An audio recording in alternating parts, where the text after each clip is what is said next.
Boa tarde, está no ar o programa Revista Desportiva, o seu programa de todas as segundas-feiras pelas 18 horas. Vou assim dar o apito inicial para mais uma revista desportiva, com a nossa equipa hoje reduzida, mas constituída por Luís Mosca e Pedro Mata. Ora, na semana passada o Juventude Sport Clube conseguiu manter-se no Campeonato de Portugal e hoje vamos ter como convidado o treinador da equipa azul e branca de Évora, João Nívia.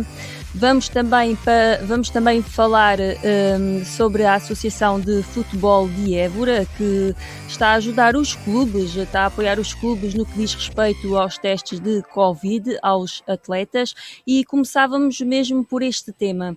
A Associação de Futebol de Évora está a apoiar os clubes na testagem aos seus atletas no regresso aos treinos, com a realização de testes nas suas instalações, a preço reduzido e de custo devidamente aplicados e certificados pelo enfermeiro da Associação de Futebol de Évora, Paulo Santos. Vamos ouvir o presidente da Associação de Futebol de Évora, António Pereira, que falou com a Diana FM e explicou como está a ser feita esta testagem. Estamos a fazer, portanto, a testagem dos jovens, porque terão que ser testados antes do início das competições e, portanto, a Associação, com a sua equipa de saúde e performance, portanto, está a fazer testes aos jogadores, tendo feito já no sábado passado testes a duas equipas e, portanto, vai continuar segunda, quarta, sexta, sábado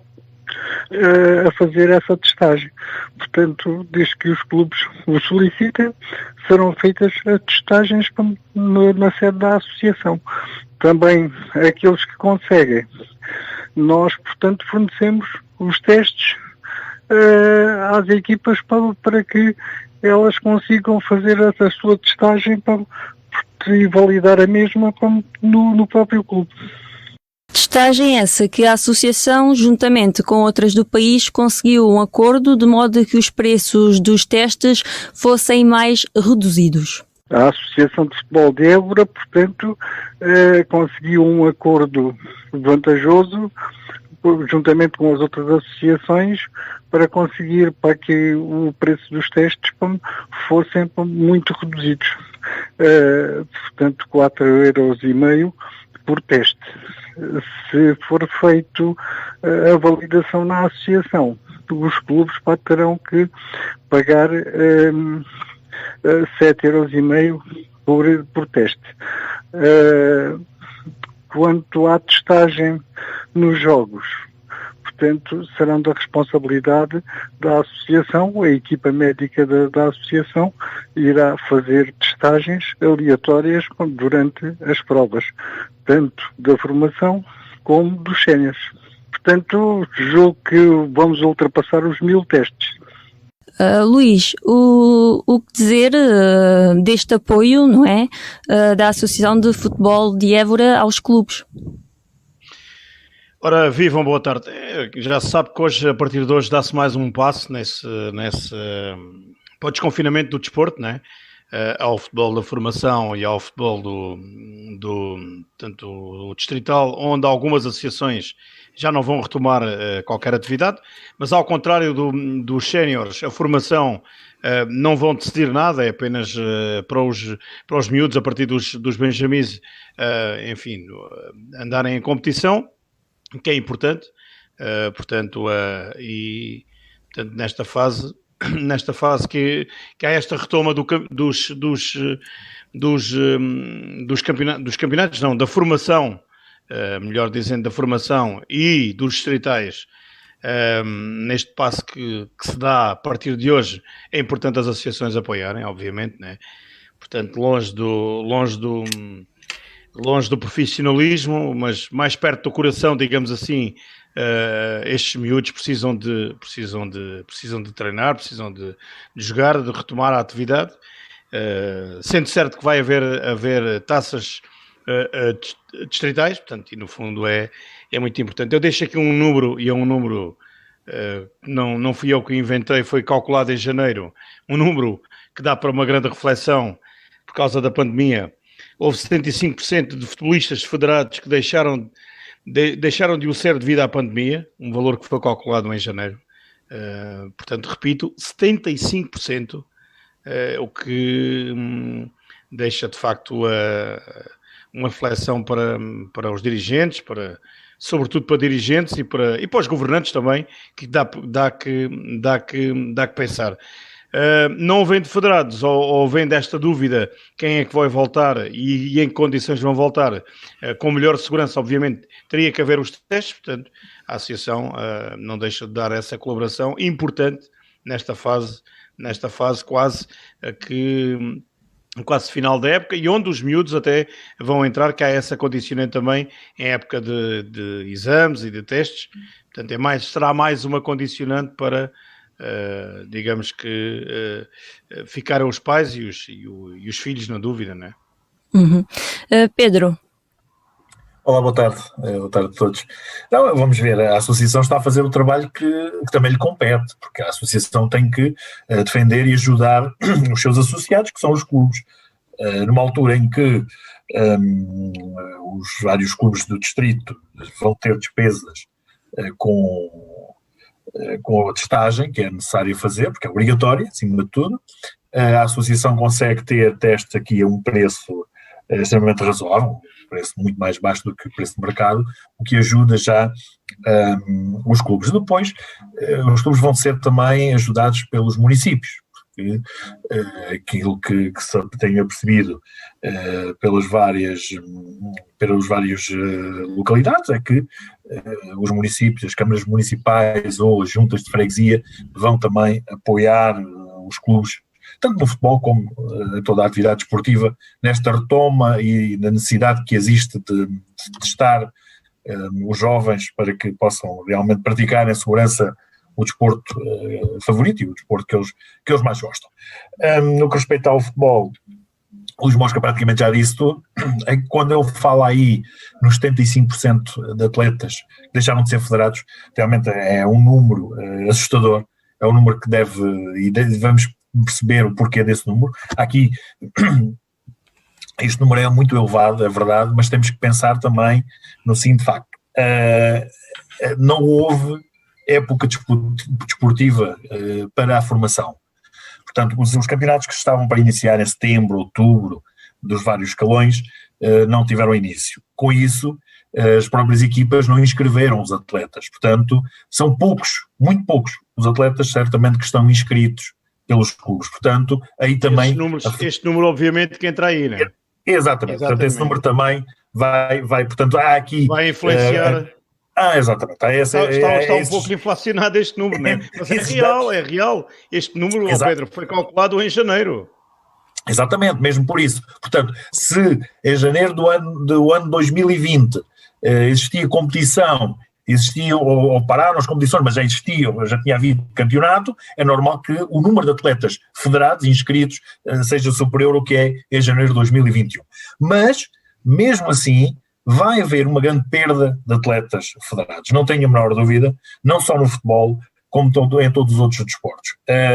Uma consequência desta pandemia, muito dificilmente vai conseguir haver programas de reintegração de jovens no desporto, porque muitos deles chegam e estão numa idade, numa faixa etária em que o estar parado durante um ano, praticamente foi um ano quase, não é fácil para retomar. Não é fácil porque os jovens hoje em dia têm várias outras distrações, estiveram em casa muito tempo, nós hoje temos uma oferta em termos de internet que permite os jovens optarem por outros caminhos e poderá aqui não ser muito fácil a retoma de muitos dos jovens. Mas queremos que, com o apoio das associações e também da Federação, que os clubes consigam fazer chamar novamente os jovens da formação e que deem vida aos clubes, porque realmente os clubes sem formação, muitos deles não conseguem existir e não há motivo de existência para a maior parte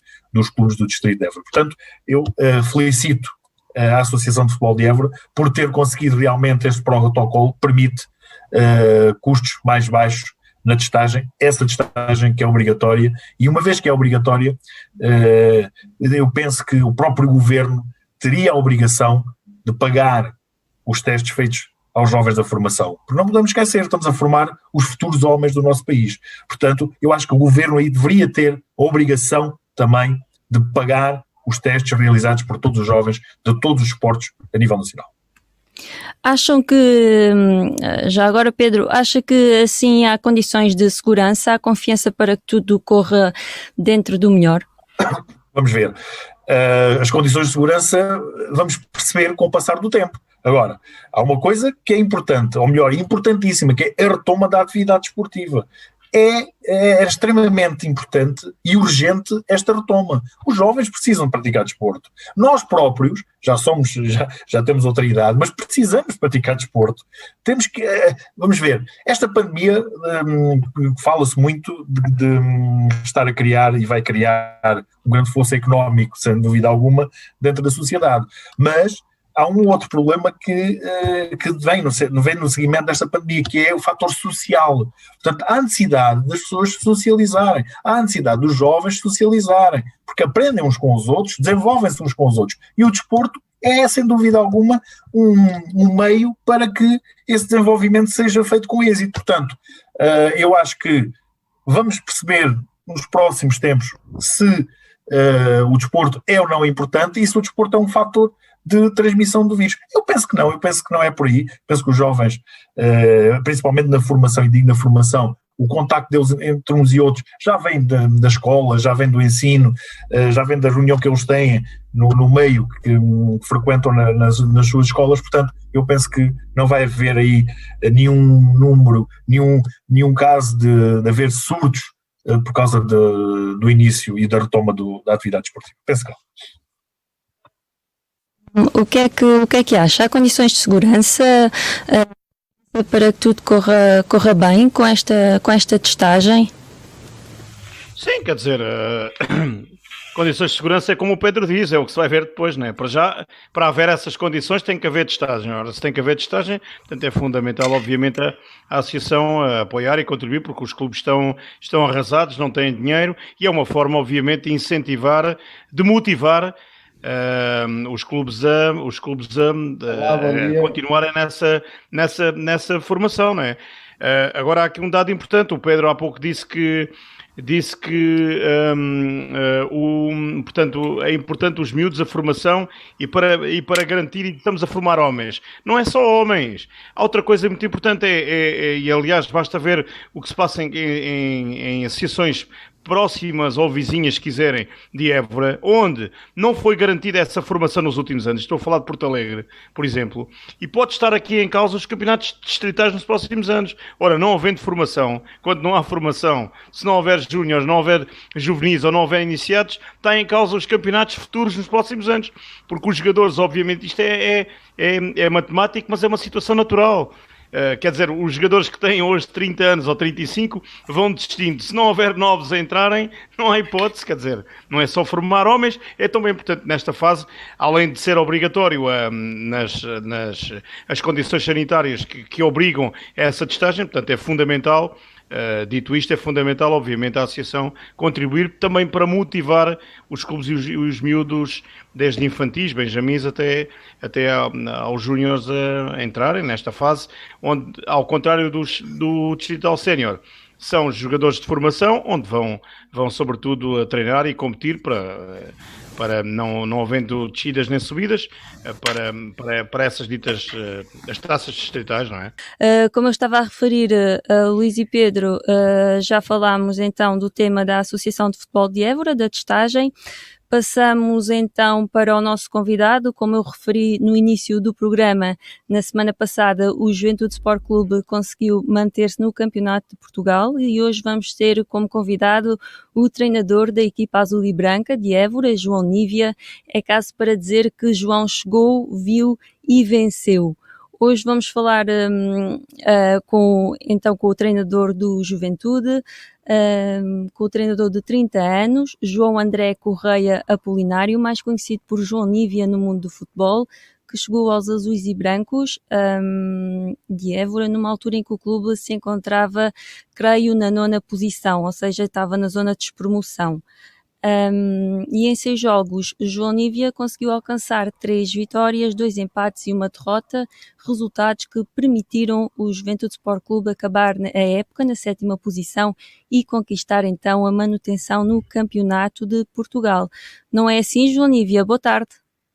Olá, boa tarde a todos. Antes de mais, cumprimentar todas as pessoas do painel. É um gosto estar aqui convosco, pessoas que ao longo destas 8 semanas, 7 semanas e meia que eu estive no Juventude, agora também estou, não é? Como podem ver, também estou em Évora, nas instalações do clube, mas parabenizar-vos e cumprimentá-los pela divulgação que fazem, pela análise que fazem sistematicamente e semanalmente àquilo que se passa no futebol, essencialmente no futebol das equipas ebonenses. No caso era o Lusitano e o Juventude. Depois dizer que sim, foi um bocadinho isso que a Ana referiu. Eu quando cheguei nós estávamos efetivamente em nono lugar, um lugar acima da linha d'água. Tínhamos a difícil missão, pois o Pinhal Novense, eu até brincava com a situação, porque eu depois de fazer um treino já estava abaixo da linha d'água. Portanto, dizia para os meus jogadores que era mesmo fraco de treinador e que não se anteviam grandes desfechos. Em tom de brincadeira, obviamente, porque o Pinhal Novense tinha menos 1 ponto, mas tinha menos 4 jogos, sendo um deles com o último classificado de Moura. A equipa que desceu estava no 6º lugar, salvo erro, que era o Lusitano de Évora, que tinha mais 3 pontos e menos um jogo que nós, também a jogar com o Moura na altura. E sim, foi um bocadinho isso que aconteceu, e foram estas, digamos que foi este o ponto de partida que nós tivemos aqui em Évora para rumar a uma manutenção que inicialmente se antevia muito complicada. E eu vou aqui abertamente, já disse isto abertamente e não tenho problemas em esconder este tipo de coisas. Eu no dia em que entro no Juventude Sport Clube, quem me contactou foi o Sr. Fernando Pascoal, conheci o Presidente, apertei a mão ao Presidente, quando ele olhou para mim eu disse, das primeiras coisas que eu lhe disse a seguir, bom dia, prazer, foi, você não acredita, se você acreditasse, estava aqui, era um João, mas não era este João que aqui está. Mas no final dizer também, salvaguardar, um parênteses grande, dizer que o Dr. António Sousa é uma pessoa que conseguiu, dentro das dificuldades que o clube tem, todos os clubes têm, passar uma estabilidade muito grande a nível daquilo que são as condições que o clube tem que dar aos jogadores. E eu acho que isso é um chavão muito grande para quando se tem sucesso ou para ajudar no sucesso, que é a estabilidade que os clubes dão. E nós temos exemplos muito próximos e essencialmente achados não dão essa estabilidade muitas das vezes. Portanto, aqui também uma palavra de agradecimento ao Presidente nesse aspecto. João, quero desde já agradecer a sua presença no programa e disponibilidade, não é? Visto que hoje também tinha aí uma reunião no Juventude, mas disponibilizou-se para estar aqui connosco. Tirou licenciatura em Relações Públicas e Secretariado em Porto Alegre, não foi? E começou neste mundo do desporto mais a sério também em Porto Alegre.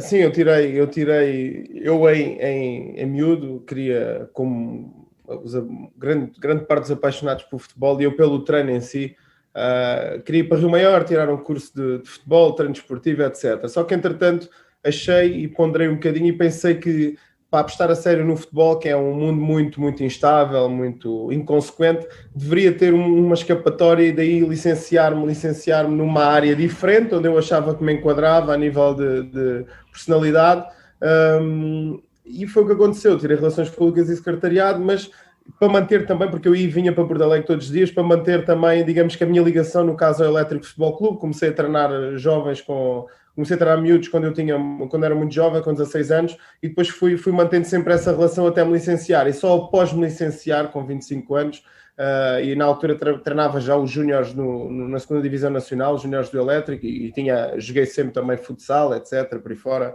1 ano ou 2 sénior no futebol, no Estrela de Porto Alegre, Fronteira, mas depois também passei para o futsal. E, entretanto, é aí que eu arrisco tudo, já depois de estar licenciado, saio para coordenar as escolinhas do FIG em Lisboa e vou efetivamente à procura, fazer os meus descobrimentos, passa a expressão, no mundo do futebol, e arriscar-me já depois de ter essa safa da licenciatura numa outra área. Acabo por fazer um bocadinho o meu trajeto ali em Ponte Sor, não é? Treinei em vários escalões. Há uma curiosidade muito bonita que eu comecei com 16 anos com uns miudinhos nos petizes e depois eles tinham 6 aninhos e fui com eles até aos sub-11 e no dia que faço 21 anos sou campeão distrital, é uma coisa muito gira, com uns miúdos que eu era miúdo, eu era uma autêntica criança com 16 anos quando comecei com eles e isso foi um trajeto muito, muito, muito giro. Mas depois é como lhe digo, houve sempre uma preocupação, ainda eu não sabia o que é que ia ter pela frente, mas houve sempre uma preocupação de tentar ter uma escapatória diferente e licenciar-me e formar-me numa área diferente, mantendo o foco, no entanto, no futebol.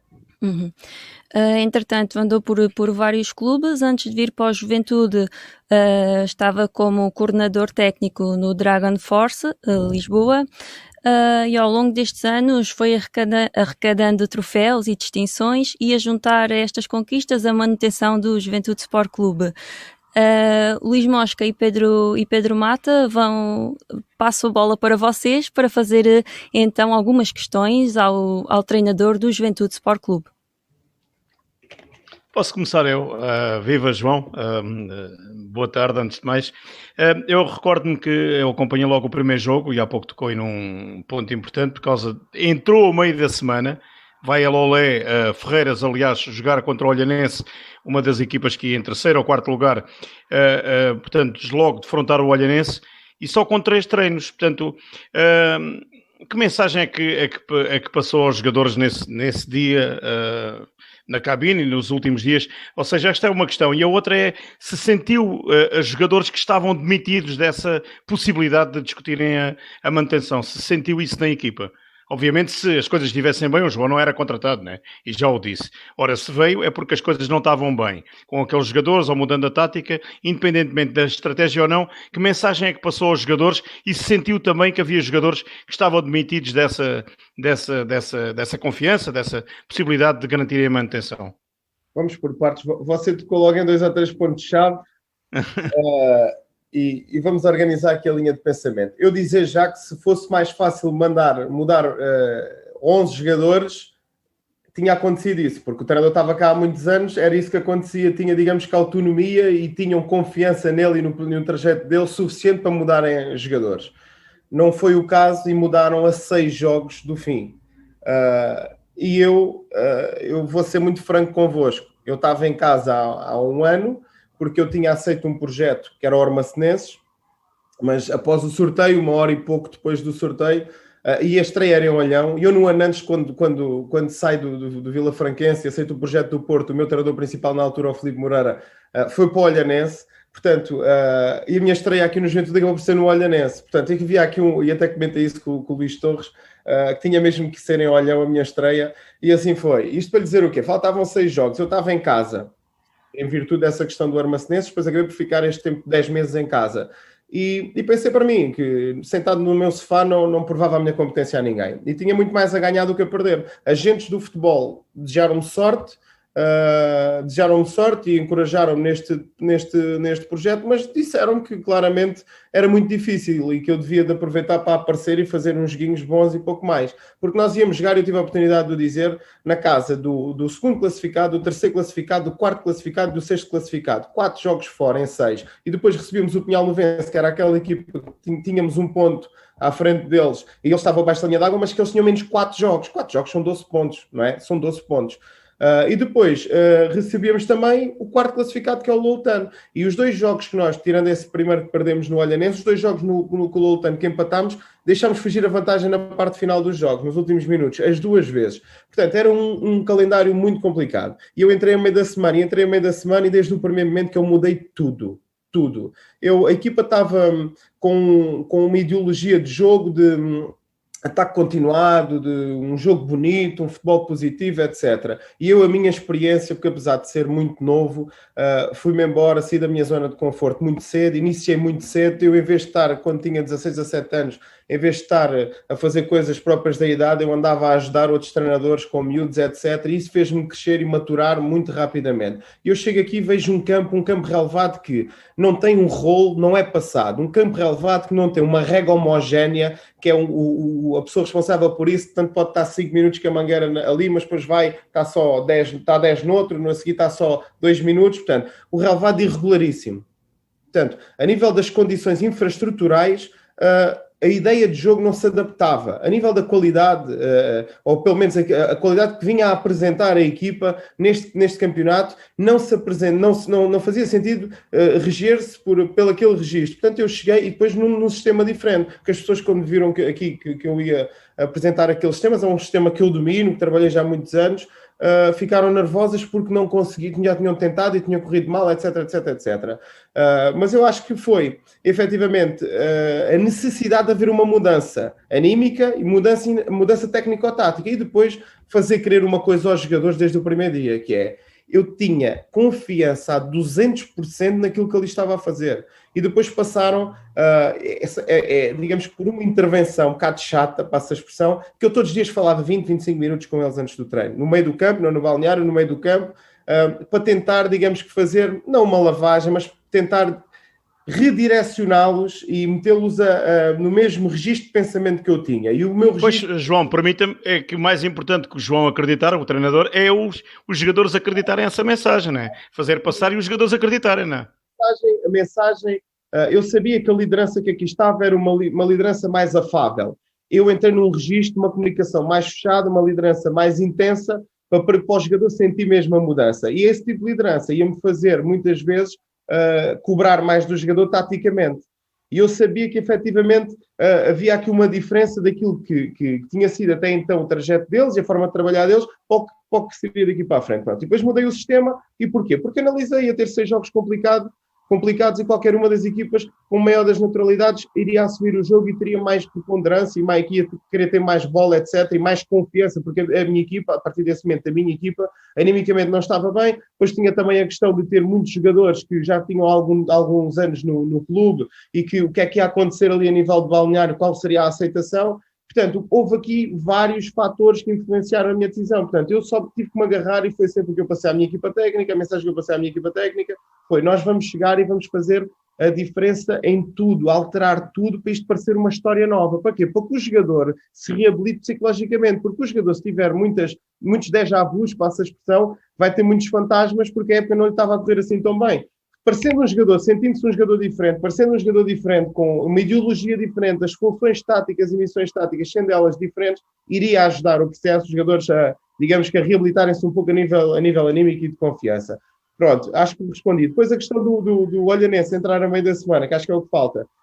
Eu entrei numa quarta-feira, quer dizer, na terça-feira antes, o treinador ainda deu o treino, portanto, começa um processo, nós no futebol dividimos isto, a unidade de treino, depois fazemos um microciclo, que é a semana de que antecede o jogo, não é? E nós eu vou-lhe ser franco, o microciclo aqui era, eles treinavam de terça a sexta à noite. Eu entro aqui com 29 golos sofridos, eu fiz uma análise e 14 foram de bola parada. E eu chego aos jogadores e identifiquei-os todos, os minutos, a forma como sofreram. E disse que a partir daquele momento, ao sábado de manhã, ia haver treino de bola parada. E a partir daí, sofremos agora este gol, o último gol de bola parada, foi o gol que nós sofremos. Porque, efetivamente, eu vou-vos dizer uma coisa, eu não tenho segredos, não tenho nenhuma receita mágica. Eu sei que criámos aqui uma bonita história, mas foi uma história que nos custou muitos quilómetros, muito pensar, muito pragmatismo. E eu digo uma coisa, a questão é muito simples, os números falavam por si, a equipa treinava 4 vezes, não tinha um treino, neste nível é necessário já um treino, porque é um momento específico do jogo, um treino já de exigência é outra, um treino de bola parada, e nós fizemos isso não só a nível da técnico-tático da bola parada, mas a nível daquilo que é a manutenção física dos jogadores, porque vai estar mais desperto, vai estar no dia antes, vai trabalhar a velocidade da ação, reação, estímulos, etc., está mais desperto para o jogo. E isso foi uma questão bastante importante digamos que na reestruturação do microciclo de treino. Outra era, à terça-feira, eles nunca faziam um treino de recuperação. Eu, desde que entrei, a equipa que jogava aos 90 minutos limitavam-se a fazer um lúdicozinho, a recuperar com o fisiologista, que é o Pedro Safaro, que lhe dou um abraço que foi importantíssimo a todos os níveis. Eu dizia para ele e dizia para os jogadores das últimas 2 semanas, a chave e o gajo mais importante, passa a expressão, do processo é o doutor, eu chamava-lhe doutor, que é o Safaro. Portanto, e era alguém que estava na equipa técnica e até então não tinha tanta preponderância, porque pronto, a forma de trabalhar estava organizada de outra forma. E a crioterapia, o contraste da crioterapia, o quente e a massagem, imperativamente 2 vezes por semana, à terça e à sexta-feira. Agora você diz-me assim, tive sorte em alguns momentos, mas também vou dizer uma coisa que é clara. Tirando ali o primeiro jogo, depois também temos a expulsão do Luís Varela, que nos deixou 26 minutos a jogar com 10 jogadores.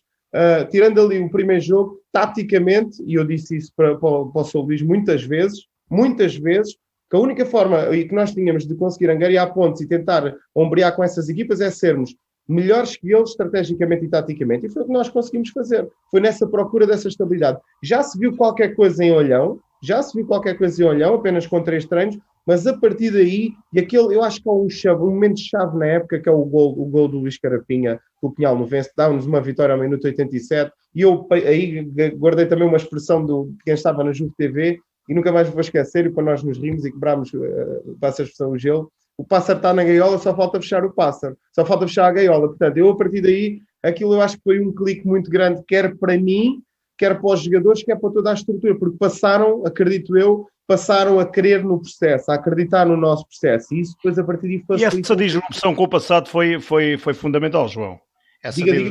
Essa disrupção com o passado, esse corte com o passado, foi, creio que, na minha opinião, foi fundamental. Completamente. Eu vou conversar aqui uma coisa, e isto é uma opinião pessoal minha. Eu acho que nestes momentos das épocas, normalmente, as estruturas procuram treinadores mais velhos, que são mais experientes, porque tem que haver esta lavagem. Vão pela experiência para haver a lavagem, ou porque provavelmente estarão mais preparados para fazer esta lavagem, este desligado do passado. O mudar o chip, não é? Que costuma dizer muito na gíria. Mas a minha forma de estar, apesar de ser novo, mas também tive um bom professor, o Mr. Filipe Moreira é muito assim, muito efusivo, uma presença e uma liderança muito forte. Eu tenho muito esse registro, portanto eu acredito que foi muito por aí, a questão do mexer com eles animicamente, desligar completamente, meter uma pedra no que tinha acontecido até ali, e depois não permitir, e também tive a oportunidade de lhe dizer, não permitir que houvesse aqui contas a médio prazo, contas a longo prazo, era jogo a jogo. Focar-nos estrategicamente em cada jogo e trabalhar afincadamente para o jogo que íamos ter nessa semana. E depois o que é facto as coisas aconteceram, fluíram. As coisas fluíram. E a estrelinha também, que é importante, não é? Para campeão e para a manutenção, que é importante essa estrelinha. Pedro? Sem dúvida. João, boa tarde, prazer. Eu não tinha estado... Ainda não estivemos pessoalmente, também não conhecia. Deixe-me dar já os parabéns, acima de tudo, por conseguir o seu primeiro objetivo, aquele com que foi contratado para estar à frente dos desígnios da equipa do Juventude. Mas deixe-me questioná-lo se quando chegou a Évora, ao Juventude, quando entrou dentro do balneário, e aqui penso que não conhecia a equipa que iria trabalhar, acreditou desde o início que seria possível a manutenção. Já me percebi que já falou que quando veio aquilo que lhe disseram foi para fazer uns bons jogos, fazer o melhor que podia, mas acreditou logo que seria possível manutenção, e deixe-me também acrescentar, que seria possível inclusive ficar dentro dos 5 primeiros. Antes de mais agradecer as suas palavras. Eu vou-lhe dizer uma coisa. Eu quando estive em casa, houve algumas possibilidades ao longo da época, não se concretizaram, a do Juventude concretizou-se. E nós que queremos andar no mundo do futebol, nós temos de nos preparar. E eu conhecia a equipa do Juventude. Primeiro porque todas aquelas equipas que são geograficamente próximas da minha zona de residência, eu que estou em casa tenho que ter essa necessidade e essa procura de estar informado e estar preparado, porque a qualquer momento pode acontecer alguma coisa.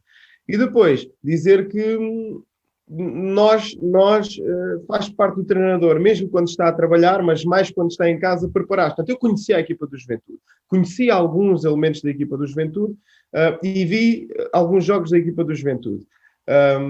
E sabia que não estavam num bom momento e que necessitavam de uma mudança. Agora, não conhecia os jogadores e no loco, tive dúvidas, admito, não sou hipócrita ao ponto de dizer que não tive dúvidas nenhumas e não pensei, vou para ali, não ganha ninguém, vou-me tramar, tenho 29 anos, quando aqui entrei, vou-me tramar. Claro que isso me veio à cabeça, é normal, estou a projetar todos os cenários, mas a partir do momento em que eu ali entrei, eu percebi também, e verdade seja dita, que eu tinha um grupo sério de pessoas que muitos deles têm muito amor ao clube, dada a sua relação já de alguns anos no clube, e depois tinha aqueles miudinhos, aquela malta nova que ainda tem aquele sonho de ser jogador de futebol. Portanto, eu acho que a mudança, E a minha entrada deu ali o clique no sentido deles tentarem demonstrar e dizer que estão presentes, para eu acreditar neles, para eles dar a oportunidade, essencialmente os mais novinhos, porque queriam aparecer, não é? Querem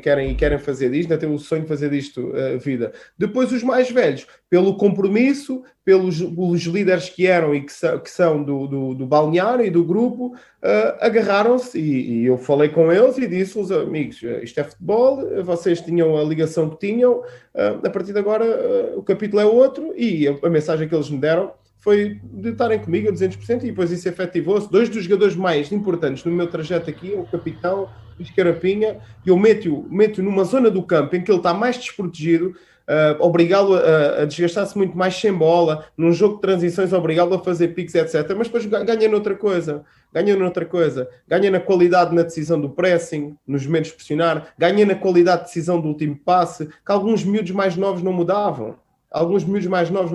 E depois foi o Galacho, que também já com algum trajeto na casa, que ali dava-me ali algum equilíbrio. Ele não tinha, e nós trabalhámos isso os dois, tinha alguma instabilidade em alguns momentos emocional, essencialmente quando começava a estar desgastado, e depois com o passar do tempo, com conversas, etc., ele começou a evoluir tanto na equipe e no jogo, que começou a ser um jogador fundamental, essencialmente no momento de transição defensiva e no momento de organização defensiva, ou seja, sem bola, porque passava uma estabilidade muito grande. E o que é que eu fiz?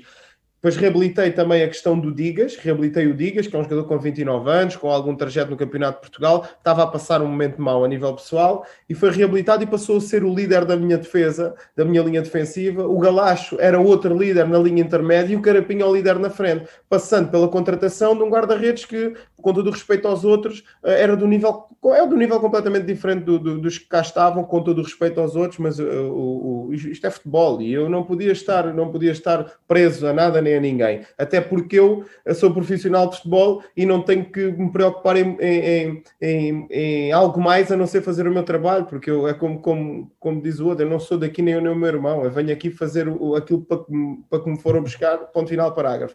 E depois fui buscar também o caso do Vítor Hugo, porque o plantel, quando é feito, o plantel é feito com um lateral esquerdo só, e esse lateral esquerdo nem convocado era a maior parte das vezes. Portanto, não fazia sentido nenhum para mim. Mas eu, para ir buscar esses jogadores, tive de dispensar um guarda-redes, foi o Marco de Jogo, para ir buscar um guarda-redes. Tive de dispensar um trinco, o Eti, para poder ter verba para ir buscar o Vítor Hugo. E depois fui buscar um júnior, porque eu jogo com 5 centrais, só tinha 4 centrais no plantel. Um deles era o Barbosa, que é júnior. Fui buscar o Diogo, que também é júnior, a custo zero. Portanto, foi isto que eu fiz. Entretanto, depois dispenso o Varela, falta 3 ou 4 semanas. Portanto, é isto que acontece. Portanto, não me deram coisas que não tivessem dado aos outros. Eu tive que abdicar. Eu tinha 4 médios no plantel, 5 com o Morteira, que era 17 anos. Tinha o Tiago Paulos, depois tem o trabalho, etc. Aquelas coisas todas, muitas das vezes nem convocado foi. E os outros 3 médios que tinha estavam a jogar, Galacho, Carapinha e Mateus. E sem medo nenhum. Portanto, a questão aqui foi muito simples, que... o grupo acreditou, houve uma ou outra mexida cirúrgica, porque fazia essencialmente falta, e no meu sistema, o Sr. Luís Mosca acompanhou e viu, sabe a preponderância que tem que ter os alas nesse sistema, e não podia andar a jogar com um ala, e o Diogo Nascimento foi a solução que eu encontrei para o primeiro jogo com o Olhanense, porque o Miguel Manjerico dizia para mim, eu chamei e dizia-lhe que ele não me passava confiança a jogar na esquerda, e ele dizia-me que não se sentia confiante. Eu meti um júnior com 18 anos a jogar de início, e pronto, ele era central, nem tão pouco era lateral. E quando o Vítor Hugo chega, notamos a diferença. Quando tínhamos o Marcos ou o Miguel na direita e o Vítor Hugo na esquerda, dão muito mais projeção ao sistema. E depois ir buscar um guarda-redes ao último classificado, não ganhava a ninguém. Eu sou uma pessoa do futebol, apesar de novinho, eu já conheci o Diogo do Olímpico do Montijo, era um dos capitães da equipa do Olímpico do Montijo. Portanto, o presidente até me você quer ir contratar o guarda-redes do último classificado da nossa série? Claro que eu quero, porque eu já o conhecia, eu sabia o jogador que estava aí buscar, sabia o homem que estava aí buscar. Portanto, acaba por ser aqui o mudar de chip de quem cá estava, e o Carapinha para mim foi uma honra. Nós, quando falamos num capitão, o Luís Carapinha é claramente a imagem do capitão a todos os níveis, tudo o que vocês possam imaginar. E uma pessoa, eu costumo fazer 8 semanas, 200 km por dia, a minha equipa técnica. O Luís Carapinha vem de Elvas há 7 anos, ou 8, ou sei lá quantos anos é que ele vem e trabalha É Operário Fabril. Portanto, eu acho que tenho que lhe fazer uma vénia. Ele foi a cara dos que já cá estavam e foi a cara da mudança e da sintonia que se construiu entre treinador e equipa. Portanto, acho que respondi... João, não houve nenhuma varinha mágica, não é?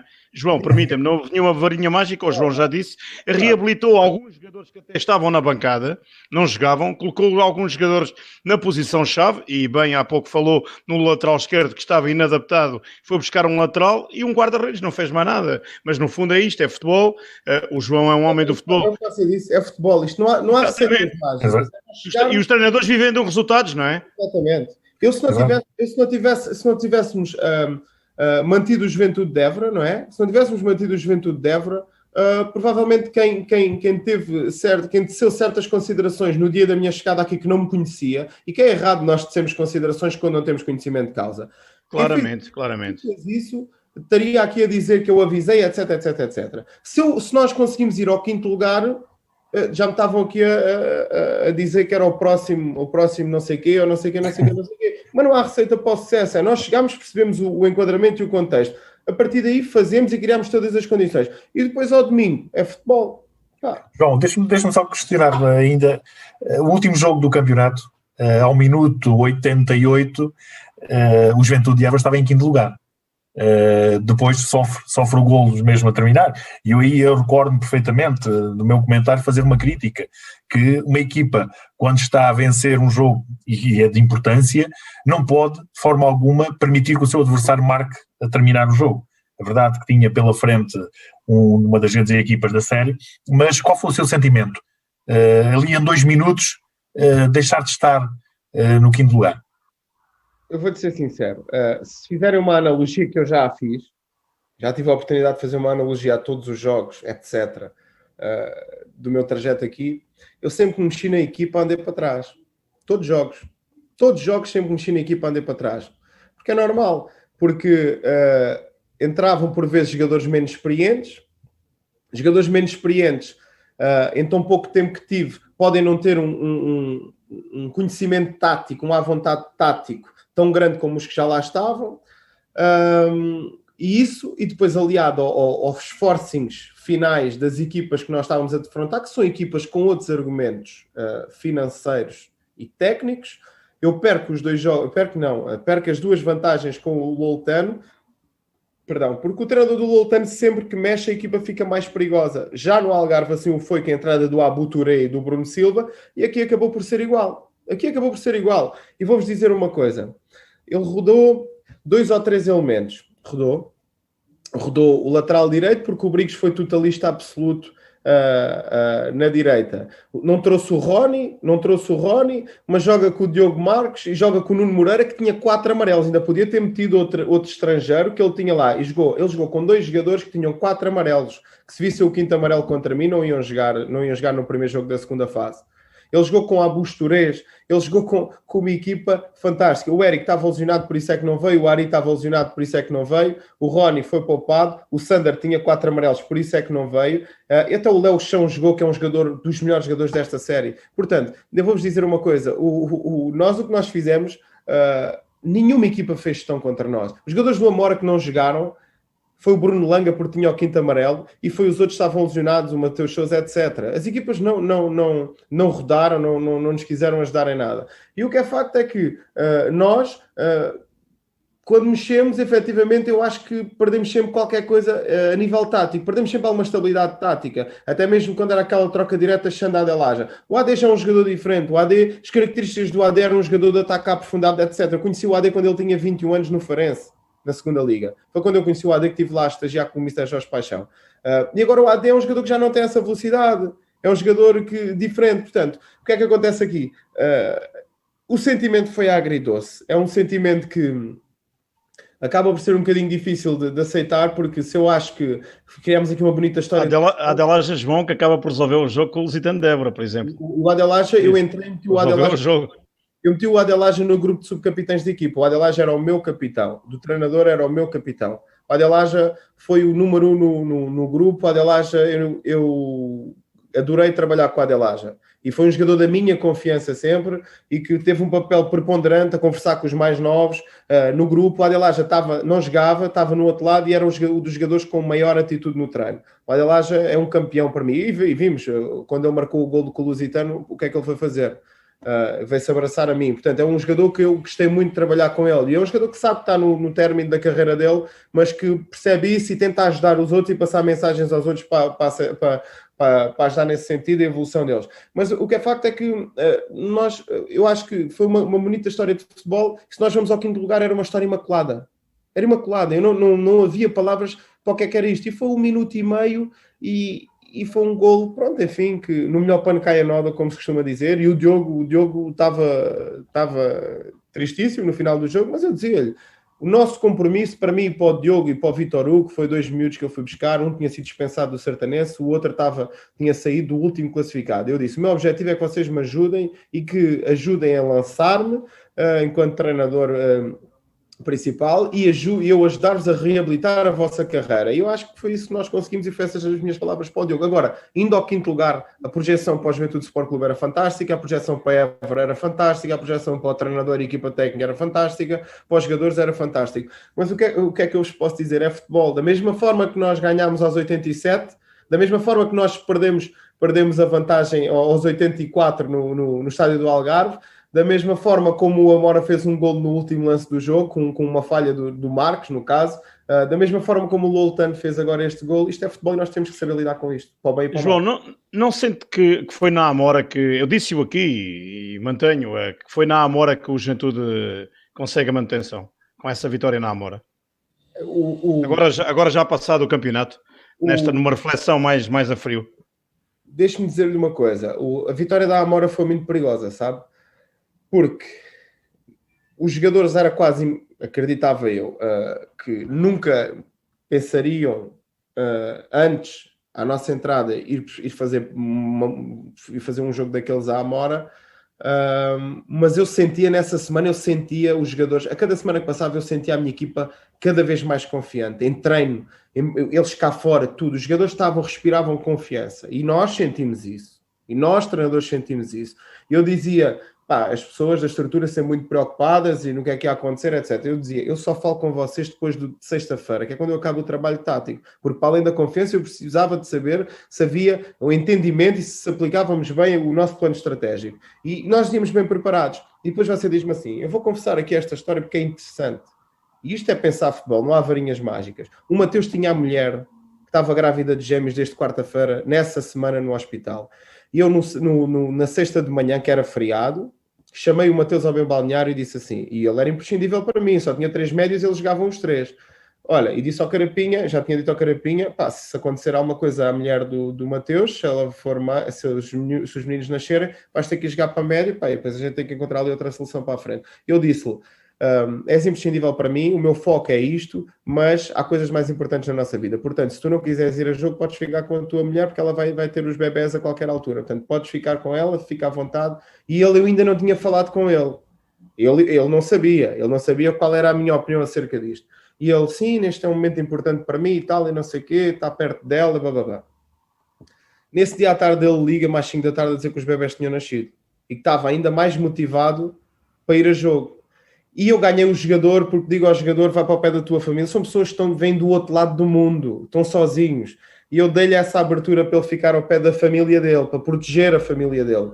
E o que é facto é que o jogador vai, o último lance da primeira parte ou dos últimos, há um vermelho direto, há um livre, eu viro-me para ele, chamo o Vítor Hugo para o chamar e faço o sinal da barriga para ele bater na baliza para acreditar.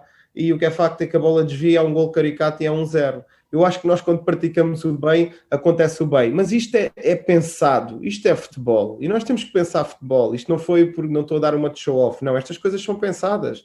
E isso é interessante. Mas depois, como eu estava a dizer para acabar o raciocínio, nós, se o Marocas não faz o gol aos 80 e tal minutos, o Lusitano nunca mais descia de divisão e nós já não descíamos de divisão. Não somos nós que mantemos na Amora. O Lusitano é que desce quando perde a vantagem com o Lagos. Porque o Lagos ia para a última jornada no sofá, sem jogar. E o que é que acontece aqui? Na minha equipa podia ter mantido na Amora, não é? E não manteve. E foi com um sentimento muito perigoso, porque podia descer de divisão, podia manter, ou podia ir a um hipotético quinto lugar. E eu vou-lhe dizer mais. E houve um prémio de jogo para esse jogo. Eu pedi um prémio de jogo para os jogadores para a vitória. Esse prémio foi pago. Mas esse prémio à terça-feira não tinha sido pago. E houve um problema grave no balneário. Por causa desta situação. E eu sou obrigado a ter que ir ao balneário. Porque eu não entro no balneário dos jogadores. Sou obrigado a ir ao balneário e ter uma conversa dura com eles. Uma conversa muito dura com eles. E a nossa parte do prémio de jogo, a equipa técnica donou a Operação Nariz Vermelho, para eles verem que há coisas muito mais importantes que o valor do dinheiro de um prémio de jogo. Quando o treinador tinha ido pedir o prémio de jogo para os jogadores. Portanto, estas coisas, eu não tenho problemas em falar destas coisas, porque eu acho que no futebol não existem segredos. E eu estou-vos a dizer que não há varinhas mágicas. Há aqui o dia-a-dia. Há aqui o dia-a-dia, chegar aqui e ter o Chico, que eu adoro o Chico e faz parte da mobília, mas depois são caldeiradas, passa a expressão, com a roupa todos os dias, com não sei o quê, coisas que fazem parte do clube. E eu dizia, a título de desabafo na brincadeira todos os dias com o Sr. Fernando Pascoal, que eu deixo um abraço, que eu acho que é o segredo deste futebol sénior. E foi a pessoa que me foi buscar. Eu só me emocionei uma vez durante este trajeto todo, foi quando acabou o jogo, e depois quando venho do meio vou-me abraçar a ele, a agradecer-lhe a oportunidade que ele me deu. Foi a única vez que me emocionei. Eu não festejei um gol durante o trajeto todo, portanto eu lidei sempre com muita calma e pragmatismo com tudo isto, mas ali caiu-me o mundo, não é? A perceber o que é que tínhamos conseguido, e nos braços da pessoa que tinha acreditado em mim. Eu dizia para o Sr. Fernando: bom, o que é hoje? Diga-me lá, qual é o problema hoje? Pronto, e eram as coisas, a relva. Quando acabou, João, e agora permitem-me, quando acabou o jogo com o Loutano, há uma frase que fica, passámos aqui a semana passada, esse som feito pela Ana, quando o entrevistou, que diz que remou contra muita coisa. Era esses pequenos pormenores, esses problemas no dia-a-dia, e sentiu um clube muito amador para aquilo que estava a jogar, não é? Quando se referiu a isso, creio que foi isso, não é? Eu vou-lhe dizer, eu não foi contra nada nem ninguém, foi contra o contexto em si, porque nós não podemos, repare, eu podia estar aqui a falar, e já perceberam que eu tenho alguma fluência e articulo bem, até tirei relações públicas, como a Ana disse bem. Eu podia estar aqui a falar de show-offs, levar a minha ideia de jogo, podia estar aqui com floreados, mas eu não sou pessoa de floreados.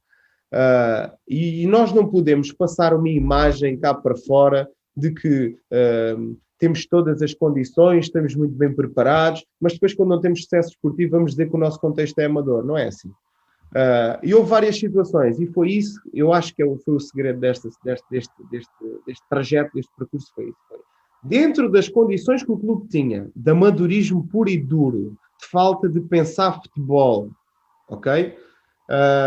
Criar-se todas as condições para os jogadores. Quando o jogador não tem um treino de recuperação, ainda para mais um jogador que trabalha, à segunda-feira não está em casa, está a trabalhar. Quando o jogador não tem uma crioterapia, um banho quente, uma massagem, não é uma vez por semana, são 2. E nós podíamos fazer isso. E eu cheguei e exigi e comecei a fazer isso. Quando o jogador não tinha o treino no sábado de manhã, eu também preferia ficar em casa ao sábado de manhã. Mas havia a necessidade. E o treino de manhã, João, semanalmente o treino de manhã, chegou a colocar essa possibilidade ou não? Não sabe porquê? Porque se eu disse isso na primeira abordagem que eu tenho com os jogadores. Se eu faço isso, dou uma clara ideia.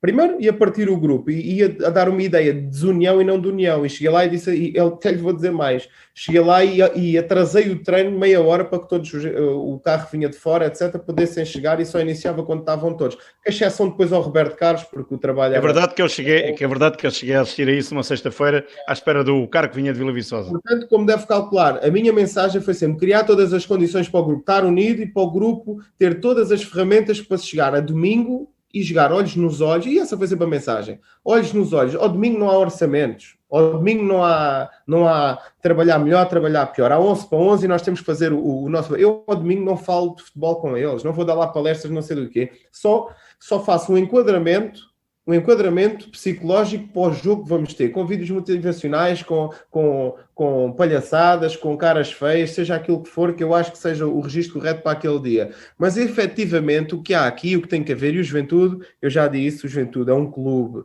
com muita margem de progressão, muita. Agora, as coisas não nascem do céu, as coisas requerem pensar futebol requerem esforço, requerem dedicação, não estou a dizer que nada disto não havia aqui. Agora, o que havia, reparem, eu se fico em Pontessor, eu era o funcionário administrativo do clube, eu treinava os júniores no Nacional de Júniores com 25 aninhos.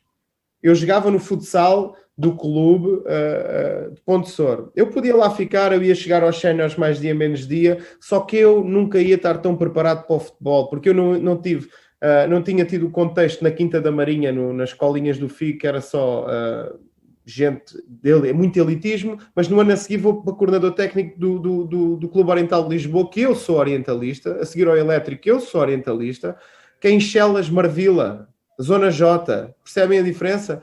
Fui para o Atlético, vou para o 1º de dezembro de manhã e à tarde ia para lá, ganhar 0. Depois vou para o Atlético deste da segunda Liga, que tem 6 bolas para treinar, 3 do Decathlon, bolas do Decathlon, que treinava no Fofó. E nos jogos em casa, um foi no Cacém, outro foi no Fofó, outro foi no 1º de dezembro e outro já nem me lembro onde é que foi o jogo. E depois vou para a Sertã ganhar 0. Para adjunto do Mister Filipe Moreira, mais uma vez, ganhar 0. Depois sai com ele 7 jogos Sertã, foi muito duro, mas aprende-se muito a um contexto muito bom. Este é o primeiro grande projeto a sério, não é? Como treinador principal. Sim.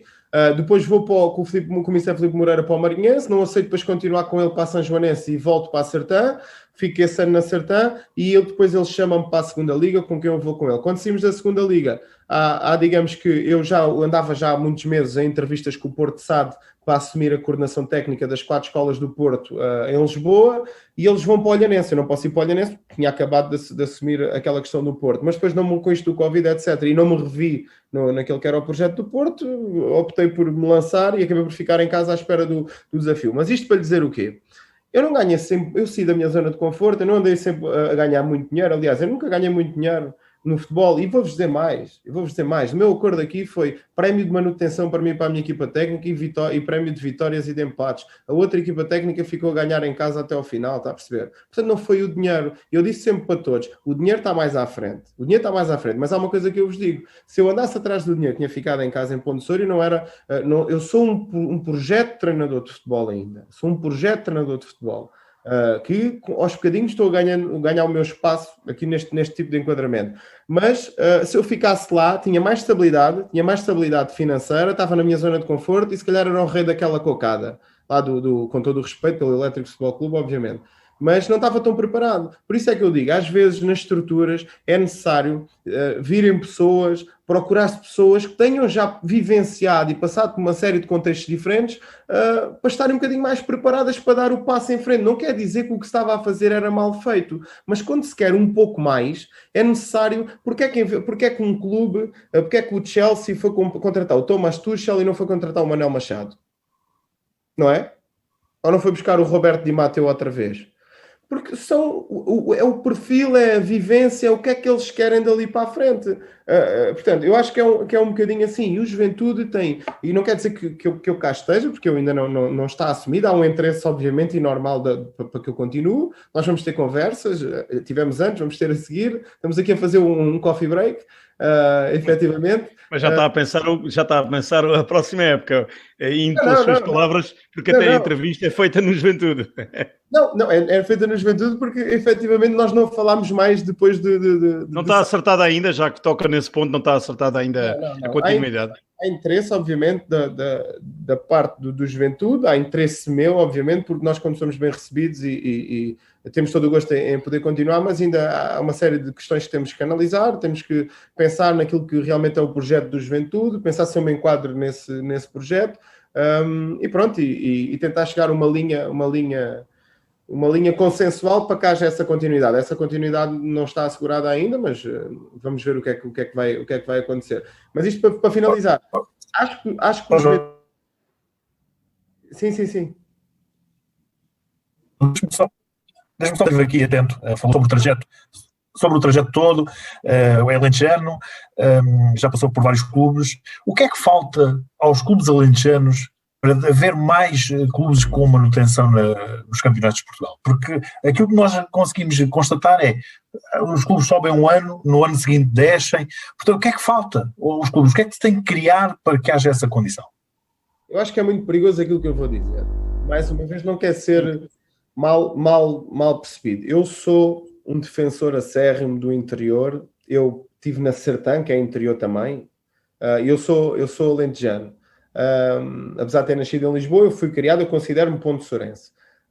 Eu acho que há aqui uma batalha de mentalidades. Passo a explicar. O interior, as mentalidades, como são sítios mais pequenos, há muito, penso eu, digamos, com à vontade, um querer ficar, um estabilizar, para eu continuar a não querer que se mude muito, porque com muita mudança eu acabo por perder um bocadinho de preponderância. Eu, Manel, eu, Francisco, função A, função B numa estrutura, seja ela de gestão ou da parte técnica.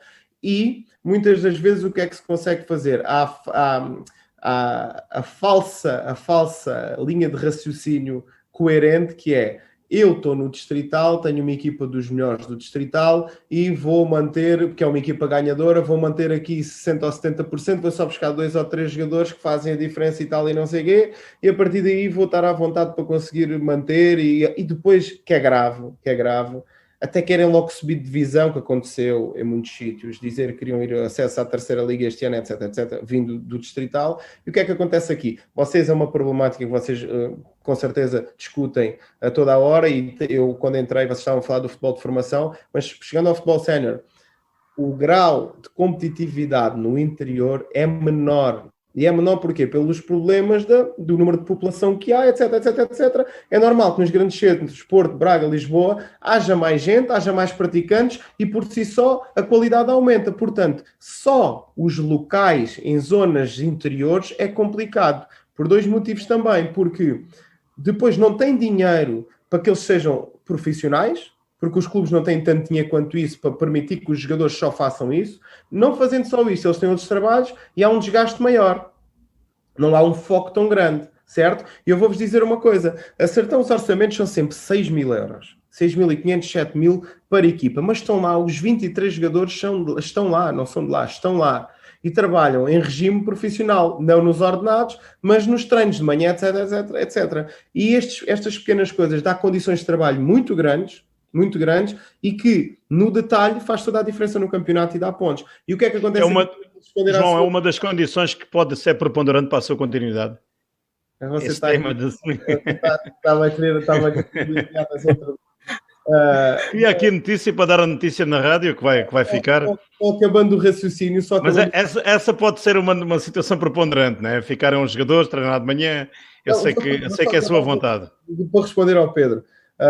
e depois, quando há esta subida, normalmente o treinador também não é profissional e eles vão treinar à noite, etc. E digamos que eu acho que pode ser por aqui, um bocadinho por aqui, e mudar-se muita coisa pode fazer... As pessoas são renitentes à mudança, penso eu. Mas, repara, às vezes é preciso dar um passo em frente. E a questão é que o Juventude vai ter um estádio novo, etc.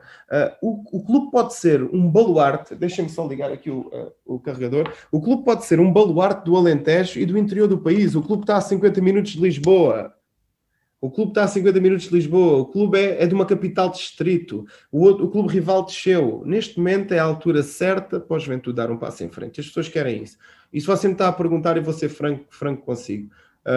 Já para o Luís Mosca. Eu não trabalho mais em regimes pós-laborais. Eu vou trabalhar só, fico no Juventude ou vá para onde for, diariamente. Porque uma coisa são 8 semanas. Outra coisa são...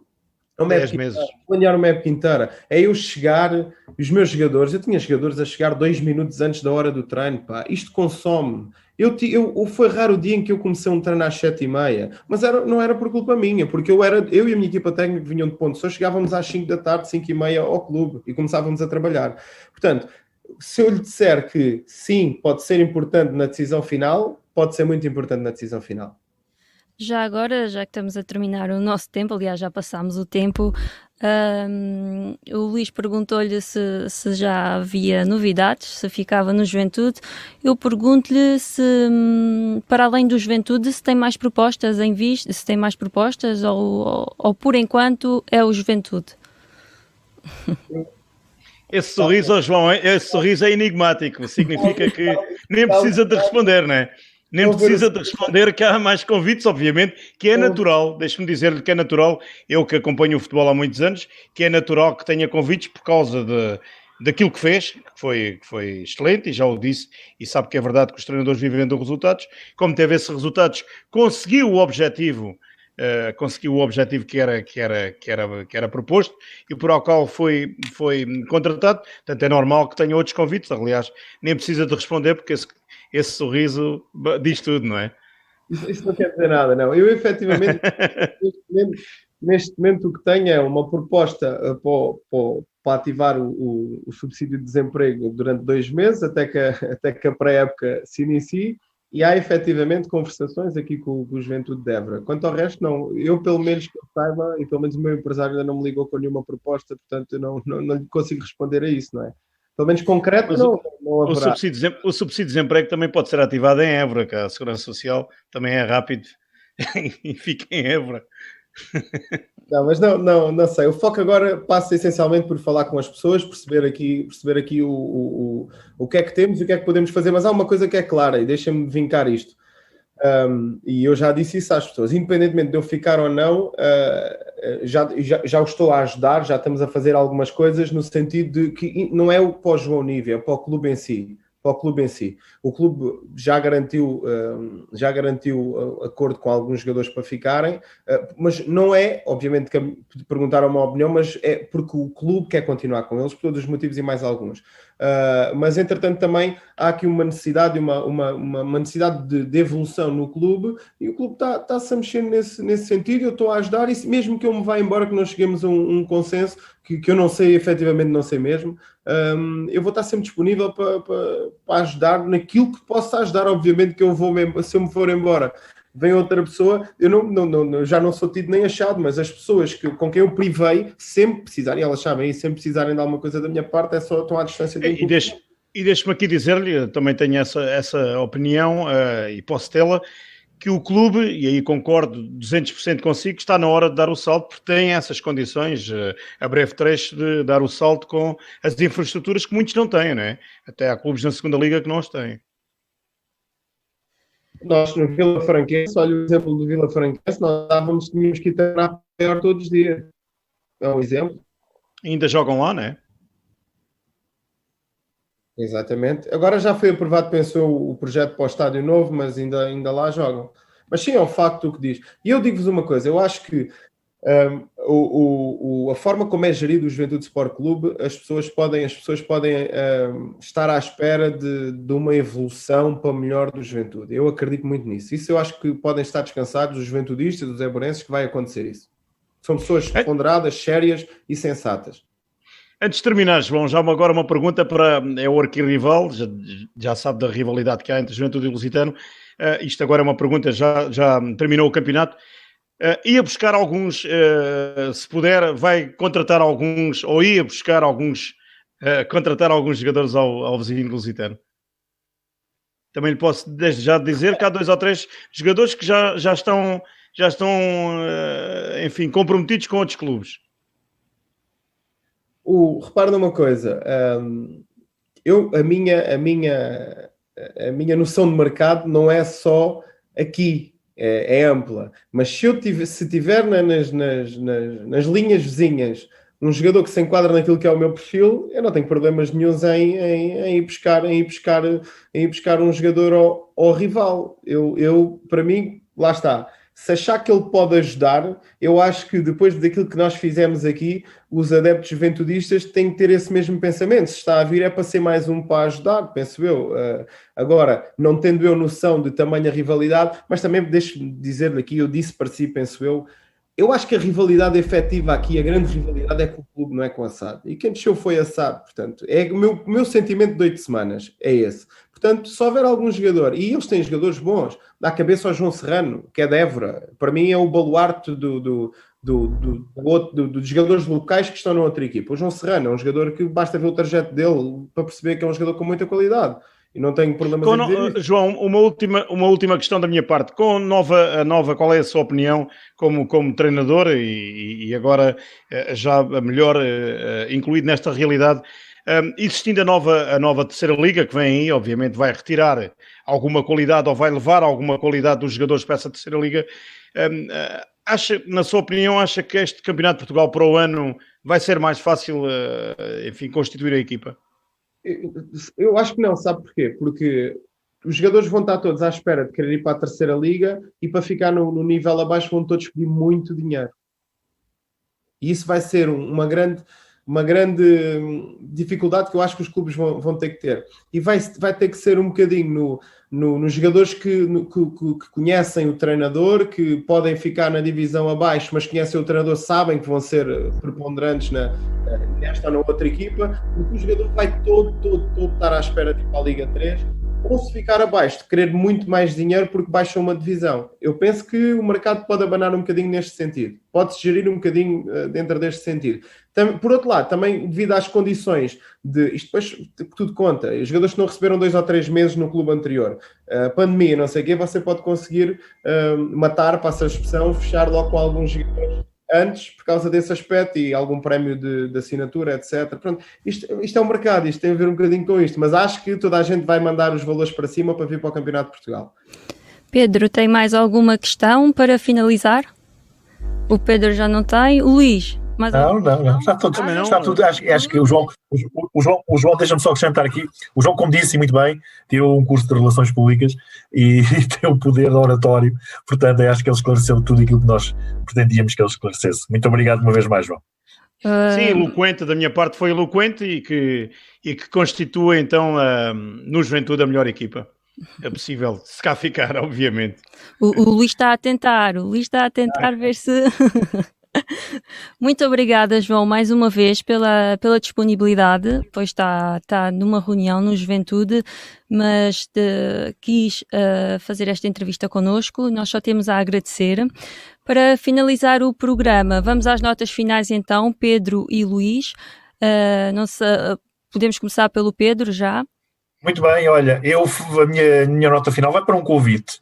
Como sabem, eu sou de Arguinhos de Monsaraz, para que no próximo fim de semana, entre 23 e 25 de abril, se possam deslocar à zona de Monsaraz, que vai receber a primeira etapa da Fórmula Windsurfing 2021.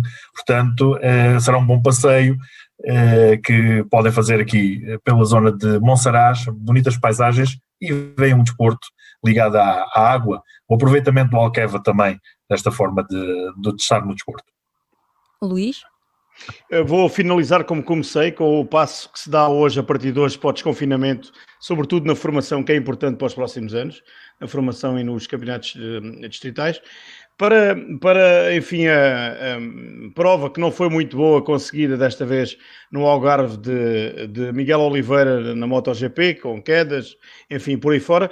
E para concluir esta última nota para a excelente entrevista dada pelo João, que está a começar e que lhe deseja as melhores felicitações na sua carreira ainda recente de treinador, que foi uma entrevista esclarecedora, sem segredos, como ele disse, e portanto eloquente, um treinador que disse de viva voz que não há milagres, não há varinhas mágicas, apenas fez passar a mensagem e bem, foi eficaz na chegada ao relvado e aos jogadores, por isso também lhe dou aqui os meus parabéns e tiro o chapéu ao João Nívia. É o apito final da revista desportiva. Até ao próximo programa. Hoje tivemos João Nívia, treinador do Juventude Sport Clube. Para a semana, quem será o convidado?